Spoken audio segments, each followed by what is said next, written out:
What's up, Marwan fans? This is Rafael from C Manga, and welcome back to another review of the Breaker New Waves. This week's chapter 174. Brilliant chapter today. Good pacing, good amount of pages, a lot of action, a lot of good dialogue. Loved it, and as I said, I definitely got to love Shi-Woon. This guy, not only has he improved, like as a martial artist physically, but mentally he's very intelligent, and it just keeps showing throughout the series that he's not just going all guns blazing without a plan. It's like majority of the times he's doing stuff, there's some sort of hidden agenda or ulterior motive he has, and that was clearly shown in this chapter. So it shows you he's playing very smart to finish his objectives. So I definitely enjoyed that. I have to say, Jong-Jae-won, it's kind of hard to dislike him right now. The only thing that's obviously I'm still have against him is the fact that he killed Haru. I mean, well, not killed her, but he shot her back in part one. But this chapter made me think it's the same mentality I was saying before, that he's got good intentions for justice, but he was following the wrong way of going about it and followed the wrong leaders and obviously orders. And this one, you can tell he's really concerned for Shi-Woon. He's called him Gaiju several times, which I like. He's finally given him the respect he deserves.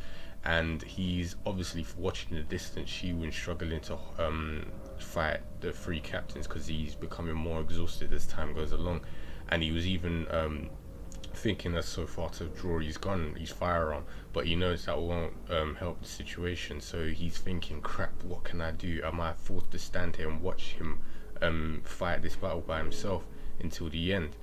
And he even goes on to realizing the same thing he said last time, that Shi-Woon is fighting against the clock now, because the SUC captains are obviously going to drag this out and then outnumber them, because more and more SUC grunts are arriving and he's getting tired, so they're just waiting for him to get tired, and that's something they will eventually notice, which did occur when Haru actually blocked one of Shi-Woon's punches and noticed that there was less power behind it. So yeah, she was all smug saying, "Oh, so you're weak, all this rushing in was reckless." She was just being bitchy, and basically said that the advantage is theirs now. But I'd say the last bit of action we had from Jong-Jae-won in this chapter was he was trying to give Shi-Woon like a bit of verbal confidence boost. He's like, "Don't give up now, pull yourself together, guys." He's like, "Are you gonna give up after coming all this way?" And this is when they're interrupted by a loud noise, and Haru's like, "What the hell's that noise?" And they're alerted that the disciples of every clan and school from the Murim are on their way. And this is something Sarah Khan was discussing with early in the chapter, when she was talking to the clan leaders and trying to convince them to join in the fray as well. And they're obviously still like, "This has nothing to do with us, blah blah blah, we're not interested." And she's like, "Well, okay, you can stand there and discuss this and chat rubbish and think about this all day, but your disciples and students have already left to go and defend the Murim. Defend the Murim from the Nine Ox dragons. So you need to get a move on as well." And it's true. So luckily, as I said, Shi-Woon had planned all of this. He was fighting recklessly all this time to clear a path, and Ji-gun, because he's so well liked and has quite a few friends with the the disciples from the clans and schools, they obviously have come with him. So it was enjoyable seeing that, because the look on Ji-Woo's face when she saw him was thinking, "Oh crap."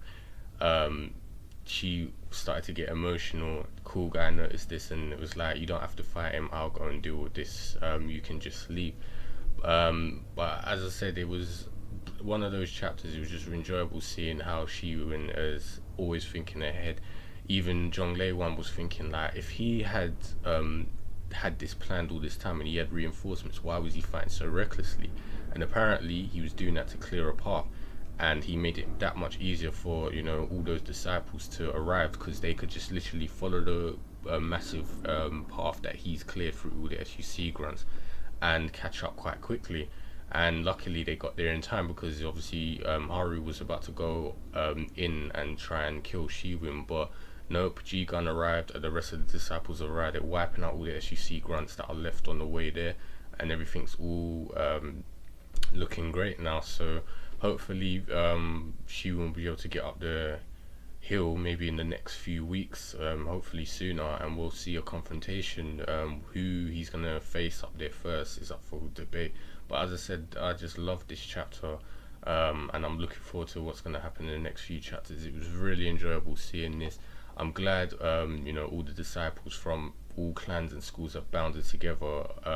Well, not all of them, but you know, some of them from all schools and clans have banded together to come and help. And Jae-Gal was, like, you know, one of the main orchestrators of this, as well as Shi-Woon. So now they've got more of a force to reckon with, and it should obviously definitely help Shi-Woon reach the hill much easier. So now we've just got to hope that Sarah Kang can convince the freaking leaders of the clans to actually get off their arse and help too. And I feel like, as I said before, I know I kept saying this, I feel like the climax is definitely going to reach soon. Obviously with you know, the author and artist problem of losing two artists, it's probably taken longer than it should have, but I feel like part 3 will be coming soon, so I can't wait for that. And yeah, as I said, brilliant chapter. Bring on next week. Artwork is always brilliant, fighting was really great, and I just can't wait to see the next few chapters and how part 2 is going to end. So you guys know the usual. If you've got any opinions, leave them in the comment box below. Let me know what you think, and also if you're new to the channel, you enjoyed this video and you want to check out more, have a look at our channel and see what you like, and I'll speak to you guys next week.